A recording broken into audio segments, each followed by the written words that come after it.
ಸದನಕ್ಕೆ ನೀವು ಮತ್ತು ಸರ್ಕಾರ ಕರೆದ ನಂತರ ಅವರಿಗೆ ಶಿಷ್ಟಾಚಾರದಲ್ಲಿ ಗೌರವವನ್ನು ಕೊಡಬೇಕಾಗಿರುವಂತದ್ದು ಈ ಸದನದ ಕರ್ತವ್ಯ ಇದೆ, ನಮ್ಮೆಲ್ಲರದು ಕೂಡ ಕರ್ತವ್ಯ ಇದೆ, ಜವಾಬ್ದಾರಿ. ಇದನ್ನ ಏಕಾಏಕಿ ನಿಮ್ಮ ರಾಜಕಾರಣ ಕಾರಣಕ್ಕೋಸ್ಕರ ರಾಜ್ಯಪಾಲರ ಭಾಷಣ ಹೇಗೆ ಮಾಡಿದ್ರು ಅನ್ನೋದನ್ನ ಒಂದನೇ ಮೇಲೆ ಮಾತಾಡೋಣ, ಏನು ತೊಂದರೆ ಇಲ್ಲ. ಒಬ್ಬ ರಾಜ್ಯಪಾಲರು ಸಾಂವಿಧಾನಿಕ ಹುದ್ದೆಯಿಂದ ಬಂದು ಇಲ್ಲಿ ಭಾಷಣ ಮಾಡಿದಾಗ ಅವರು ಸರ್ಕಾರ ಕೊಟ್ಟಂತ ಭಾಷಣದ ಪ್ರತಿಯನ್ನೇ ಮಂಡನೆ ಮಾಡಿದ ನಂತರ ಸರ್ಕಾರ ನಡ್ಕೊಂಡಂತ ರೀತಿ ಏನು, ಅದು ಸದನದಲ್ಲಿ ನಡ್ಕೊಂಡಂತ ರೀತಿ ಏನು? ಕರ್ನಾಟಕದ ಸದನಕ್ಕೆ ಭಾರಿ ಒಳ್ಳೆಯ ವ್ಯವಸ್ಥೆ ಇದೆ ಅಂತೇಳಿ ತುಂಬಾ ಜನ ಭಾಷಣ ಮಾಡಿದ್ದು ನಾವೆಲ್ಲರೂ ಕೂಡ ನೋಡಿದೀವಿ. ನೀವು ಈ ಪೀಠದಲ್ಲಿ ನಡೆಸಿದಂತ ಮೊದಲನೇ ಅಧಿವೇಶನ ನಾನು ನಿಮಗೆ ನೆನಪು ಮಾಡ್ತೀನಿ, 2023ರಲ್ಲಿ ಆ ಸದನದ ಪೀಠಕ್ಕೆ ನೀವು ಬಂದ್ರಿ. ಮೊದಲ ಅಧಿವೇಶನದಲ್ಲೇ ಇಲ್ಲಿ 9 ಜನರನ್ನು ಸಸ್ಪೆಂಡ್ ಮಾಡಿದ್ರಿ ನೀವು. ನಿಮಗಿನ್ನೂ ಆ ಪೀಠದ ಅನುಭವ ಇತ್ತೋ ಇಲ್ಲ ಗೊತ್ತಿಲ್ಲ, ಆದ್ರೆ ಮೊದಲ ಅಧಿವೇಶನದಲ್ಲೇ 9 ಜನರನ್ನು ಸಸ್ಪೆಂಡ್ ಮಾಡಿದ್ರಿ. ಏನಕ್ಕೆ ಅಂದ್ರೆ ಸದನ ಪೀಠಕ್ಕೆ ಅಗೌರವ ತೋರಿದ್ರು ಅಂತ. ಅದಾದ ನಂತರ ಮತ್ತೆ 18 ಜನರನ್ನ ಸರ್ಕಾರ ಯಾವುದೋ ಮೋಷನ್ ಮೂವ್ ಮಾಡ್ತು 348ರಲ್ಲಿ ಅಂತಂದಾಗ ಮತ್ತೆ 18 ಜನರನ್ನ 6 ತಿಂಗಳ ಕಾಲ ಸಸ್ಪೆಂಡ್ ಮಾಡಿದ್ರಿ. ಅಲ್ಲ, ವಿಧಾನಸಭೆ ಅಧ್ಯಕ್ಷರಿಗೆ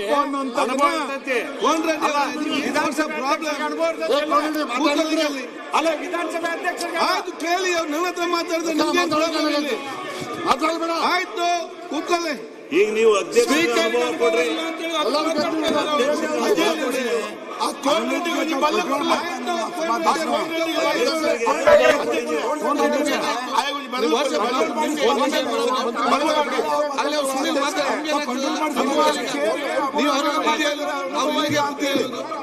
ಬುದ್ಧಿಯಲ್ಲಿಗೆ ಮಾತಿದ್ದೀರಾ? ಕೂತ್ಕೊಳ್ಳಿ.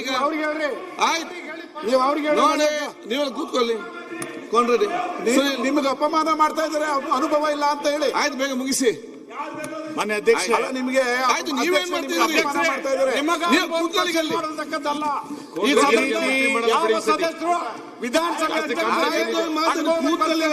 ನೀವು ಸುಮ್ಮನೆ ಅಂತ ಮಾತಾಡ್ತೀವಿ, ಅನುಭವ ಇಲ್ಲ ಅಂತ ಹೇಳ್ತಾ ಇದಾರಲ್ಲ. ಕೋನ್ ರೆಡ್ಡಿ ಕೊಂಚ ಕೋನ್ ರೆಡ್ಡಿ ಅವರೇ, ಸದನದಲ್ಲಿ ಹೇಗ್ ಮಾತಾಡಬೇಕು, ಹೇಗ್ ನಡು ಬೆಳೆಬೇಕು ಅನ್ನೋದು ನಾವೇ ರೂಪಿಸಿಕೊಂಡಂತ ನಿಯಮಾವಳಿಗಳಿದೆ. ಈ ಹಿನ್ನೆಲೆಯಲ್ಲಿ ನೀವು 18 ಜನರನ್ನ ನಮ್ಮ ಸದಸ್ಯರನ್ನ ಸಸ್ಪೆಂಡ್ ಮಾಡಿ ಒಂದು ನಿಮಿಷ ಆಯ್ತು ಸರಿ, ಆ ರೀತಿ 18 ಜನರನ್ನ ಸಸ್ಪೆಂಡ್ ಮಾಡಿದಾಗ ಹಿಂಗ್ ನಡೆದಿತ್ತು ಅಂತ ಗೊತ್ತಿದೆ. ಈಗ ರಾಜ್ಯಪಾಲರ ಬಗ್ಗೆ ಅಗೌರವ ತೋರಿಸಿದಾಗ ಸದನದ ನಿಯಮಾವಳಿ 27 ಏನ್ ಹೇಳುತ್ತೆ ಅನ್ನೋದನ್ನ ವಿರೋಧ ಪಕ್ಷದ ನಾಯಕರು ಉಲ್ಲೇಖ ಮಾಡಿದ್ರು.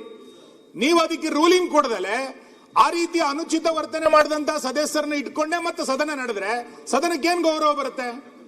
ಬಹಳ ವಿಚಿತ್ರ ಏನು ಅಂತ ಕೇಳಿದ್ರೆ, ಸ್ಪೀಕರ್ ನೀವು ಸರ್ಕಾರ ಹೇಳ್ದಂಗೆ ಕೇಳೋದು, ರಾಜ್ಯಪಾಲರು ಸರ್ಕಾರ ಹೇಳ್ದಂಗೆ ಭಾಷಣ ಮಾಡಬೇಕು ಅಂತಂದ್ರೆ ಎಲ್ಲಿ ತನಕ ತಗೊಂಡೋಗ್ತೀರಿ ವ್ಯವಸ್ಥೆ ಇದನ್ನ? ಹಾಗಾಗಿ ನಾನು ನಿಮ್ಮ ಹತ್ರ ವಿನಂತಿ ಮಾಡೋದು, ನಿಮಗೆ ಸದಸ್ಯರ ಅಗೌರವ ತೋರಿದಾಗ ಹೆಂಗೆ ಬೇರೆ ಬೇರೆ ಸದಸ್ಯರನ್ನ ಸದನದ ಗೌರವವನ್ನು ಎತ್ತಿಡಿಬೇಕು ಅನ್ನುವ ಕಾರಣಕ್ಕೆ ಸಸ್ಪೆಂಡ್ ಗಳನ್ನ ಮಾಡಿದ್ರು, ಈಗ ಅವತ್ತು ಅವರು ಮೂವ್ ಮಾಡಿದ ತಕ್ಷಣ ಸಸ್ಪೆಂಡ್ ಮಾಡಿದ್ರಿ. ಈಗ ನೀವು ನಿಯಮ 27ರ ಪ್ರಕಾರ ಕಾನೂನು ಸಚಿವರನ್ನು ಸೇರಿಸಿಕೊಂಡಂತೆ ಆ ಎಲ್ಲ ಸದಸ್ಯರನ್ನ ಸಸ್ಪೆಂಡ್ ಮಾಡಬೇಕು ನೀವು. ಅವಾಗ ಈ ಸದನದ ಗೌರವ ಎತ್ತಿಡಿದಂಗಾಗುತ್ತೆ. ಇಲ್ಲಾಂದ್ರೆ ಇನ್ನ ರಾಜ್ಯಪಾಲರು ಭಾಷಣ ಮಾಡ್ಲಿಕ್ಕೆ ಬರ್ಬೇಕಾದ್ರೆ ಇನ್ನ ಯಾವ ಧೈರ್ಯದಲ್ಲಿ ಬರ್ತಾರೆ? ಸದನದ ಒಳಗೆ ಸದಸ್ಯರ ಗೌರವ ಬಿಡಿ, ರಾಜ್ಯಪಾಲರ ಗೌರವವನ್ನೇ ರಕ್ಷಣೆ ಮಾಡಲಿಲ್ಲ. ರಾಜ್ಯಪಾಲರಿಗೆ ರಕ್ಷಣೆ ಕೊಡದಲೇ ಇರುವಂತ ಪರಿಸ್ಥಿತಿಯನ್ನ ಈ ಗೂಂಡಾ ಸರ್ಕಾರ ನಿರ್ಮಾಣ ಮಾಡಿಕೊಡ್ತು. ನೋಡಿ,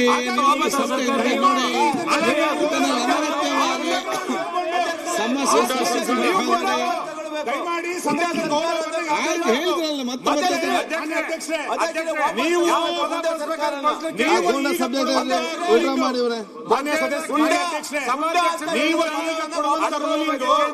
ಮುಂದಿನ ಬಹು ವರ್ಷಗಳ ಕಾಲದ ರೂಲಿಂಗ್ ಅದು. ನೀವು ಆಡಳಿತ ಪಕ್ಷದ ಪರವಾಗಿ ರೂಲಿಂಗ್ ಕೊಡಕ್ ಬರಲ್ಲ, ಅವ್ರು ಹೇಳ್ದಂಗೆ ರೂಲಿಂಗ್ ಕೊಡಕ್ ಬರಲ್ಲ. ಸದನದ ನಿಯಮ ಹೆಂಗಿದೆ ಕೊಡಬೇಕಾಗುತ್ತೆ. ದಯಮಾಡಿ ಇದನ್ನ ಗಮನದಲ್ಲಿ ಇಟ್ಟುಕೊಂಡು ಈ ಸದನದ ಘನತೆಯನ್ನ ಕಾಪಾಡಿಕೊಳ್ಬೇಕಾಗಿರುವಂತದ್ದು ನಿಮ್ ರಕ್ಷಣೆ ಇದೆ. ಆ ಹಿನ್ನೆಲೆಯಲ್ಲಿ ನಿಯಮ 27ರ ಪ್ರಕಾರ ಏನ್ ಕ್ರಮ ತಗೊಳ್ಬೇಕು ಅಂತ ಮಾನ್ಯ ವಿರೋಧ ಪಕ್ಷದ ನಾಯಕರು ಹೇಳಿದಾರ, ಅದಕ್ಕೆ ರೂಲಿಂಗ್ ಕೊಟ್ಟು ನಂತರ ಮುಂದಿನ ಅಧಿವೇಶನ ನಡೆಸಬೇಕು ಅಂತ ನಾನು ವಿನಂತಿ ಮಾಡ್ತೇನೆ. ಈಗ ಒಂದ್ಸಲ